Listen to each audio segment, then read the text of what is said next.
président de la DPI 09 depuis 11 ans.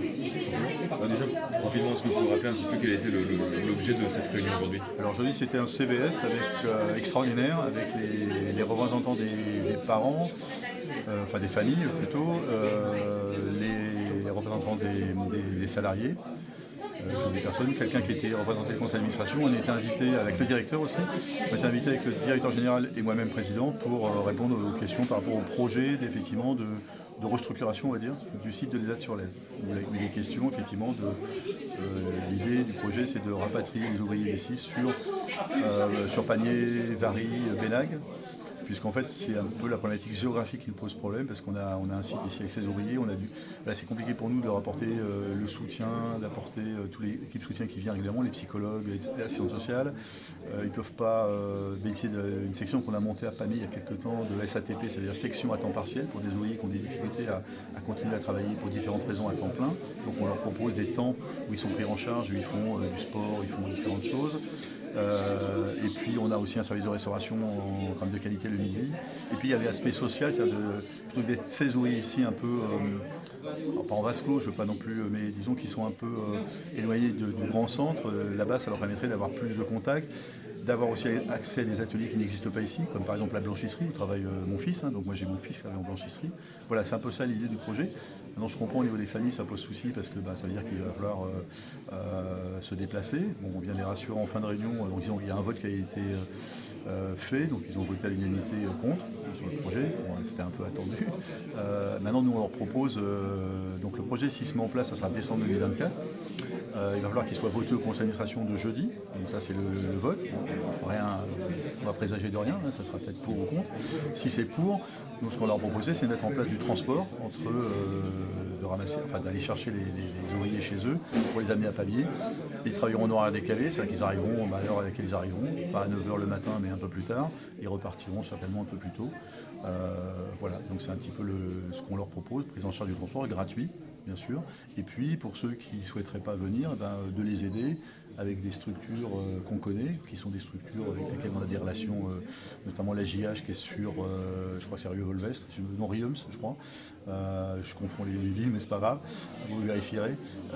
Voilà, pour aider des familles qui ne souhaiteraient pas aller à Pamiers, ce qu'on respecte. Voilà, donc ça nous laisse 8 mois pour discuter individuellement avec les familles et voir ce que chacun, alors les familles et avec les ouvriers ont envie de faire. Voilà. Alors, il n'y a que ces considérations pratiques, que ce soit pour la DPI ou pour les familles qui motivent ce changement. Il y a aussi, je sais pas, que ce soit des motivations financières ou alors en termes aussi de vétusté des installations. Il y a d'autres facteurs qui rentrent en jeu? Alors, le facteur économique principal, c'est qu'effectivement, on a des équipes qui doivent se déplacer ici pour soutenir les ouvriers, comme j'ai dit, donc psychologues, assistants sociales, j'en oublie, mais ça représente un volume d'heures assez important sur l'année, on l'a calculé, c'est quand même non négligeable. Et c'est des personnes qui vont passer 1h30 dans leur voiture pour venir ici, donc pendant 1h30, ils ne sont pas auprès d'ouvriers. Ils sont en train de conduire leur voiture, donc c'est du temps un peu entre guillemets perdu. Voilà le genre de difficulté, et on n'a pas les moyens de mettre une assistante sociale ici. Enfin, on ne peut pas dédoubler les effectifs sur ce genre de mission. Et puis après sur l'autre point, mais qui n'est pas le point central, c'est que effectivement le site est en zone inondable. Donc c'est vrai qu'il y a des travaux qui ont été faits, mais régulièrement il y a des inondations qui n'ont jamais été dramatiques, fort heureusement. Mais c'est aussi un élément qui fait que pour les investissements c'est pas évident, pour déménager ça représente des coûts. Et globalement aujourd'hui, un petit peu ce qu'on disait tout à l'heure, c'est que le monde a changé et que nous, à l'API, on a des budgets de plus en plus contraints. Là, en l'occurrence, c'est financé par l'ARS et c'est compliqué pour nous d'entretenir deux sites. Deux sites, un à Pamiers et un ici. Là, on vient d'engager pour quasiment 1,4 million de travaux à Pamiers pour améliorer les conditions de travail, les conditions d'accueil des ouvriers. Et si on devait pas faire la même chose, mais un peu la même chose pour 16 ouvriers, bon, ça représente aussi un budget et on n'a pas forcément les moyens de le faire. Alors c'est pour ça aussi qu'aujourd'hui j'ai incité les parents, donc on a aujourd'hui sur 16 familles, on a 4 adhérents, j'allais dire on aimerait en avoir un peu plus, et puis on aimerait surtout que des personnes puissent nous rejoindre au conseil d'administration pour se rendre compte aussi de la difficulté qu'il y a à gérer une association où il y a 550 salariés et à peu près autant ou un peu plus même de personnes accueillies. Voilà, parce qu'il y a effectivement une dimension malheureusement gestion qui est autre que le militantisme pour le handicap, pour lequel on est aussi bien impliqué, mais cette dimension de gestion gestion, d'organismes gestionnaires par délégation de l'État, c'est aussi très prégnant. Et je rappelais tout à l'heure moi j'ai pris la présidence il y a 11 ans, mais il y a 8 ans ou 9 ans de ça, on était en très grande difficulté. On a failli même vraiment devoir fermer la DAPI et être absorbé par une autre association.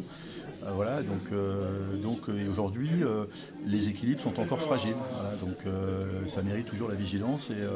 Et voilà, et donc je pense qu'il y a un parent qui est élu au CVS, qui a priori, j'ai réussi à le décider, peut-être à intégrer le conseil d'administration pour qu'il y ait au moins aussi au conseil d'administration au moins un représentant du site de l'ESAT-sur-Lèze qui puisse aussi quelque part défendre un peu les intérêts, ce que je comprends tout à fait en tant que parent.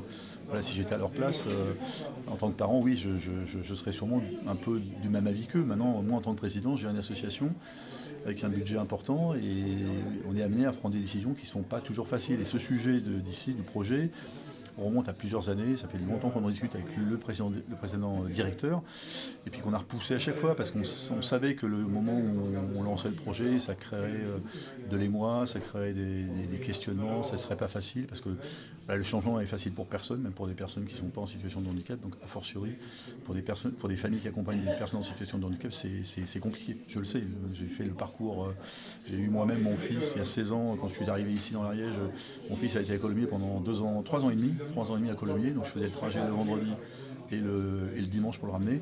Donc je sais ce que c'est, les contraintes que ça représente. Et il était en foyer, il s'est retrouvé en foyer alors qu'il n'avait jamais été en foyer. Donc c'était compliqué, donc je comprends tout à fait que c'est pas facile. Mais parfois, malheureusement, dans la vie, on a des décisions pas faciles à prendre. La situation a changé. Moi, à l'époque, il y a 16 ans de ça, il n'y avait pas beaucoup de places en ESAT. Aujourd'hui, il y a des places. Donc voilà, la situation évolue. Moi, il a fait un stage à l'époque à Saint-Gaudens aussi, qui n'est pas très proche de Pamiers. Et pareil, je l'amenais le vendredi, j'allais le chercher le vendredi, je le ramenais le dimanche. Donc voilà, parfois des situations qui sont compliquées, et je comprends tout à fait. Quand on est parent, c'est un parcours du combattant. Donc je comprends que nous on a présenté ce projet, on verra jeudi ce que le conseil d'administration décide en finale. Et si c'est pour, on fera les choses le plus correctement possible en consultant les familles. Et puis si c'est contre, on se rangera à l'avis de la majorité. C'est une instance gestionnaire. Donc c'est le conseil d'administration, c'est 2 tiers de parents, 1 tiers de nous, ce qu'on appelle amis, donc des gens qui n'ont pas de personnes en situation de handicap, mais qui sont, on va dire, intéressés par la cause et qui nous rejoignent. Donc on doit être 15 administrateurs de tête aujourd'hui. Donc peut-être un 16e qui nous rejoindra bientôt. Et puis je ne peux que renouveler mon appel à ce que des personnes nous rejoignent au conseil d'administration pour nous aider à gérer, à trouver des clients, toutes sortes de choses. Plus on a de bras, plus on peut réussir de grandes choses. Merci beaucoup. Merci.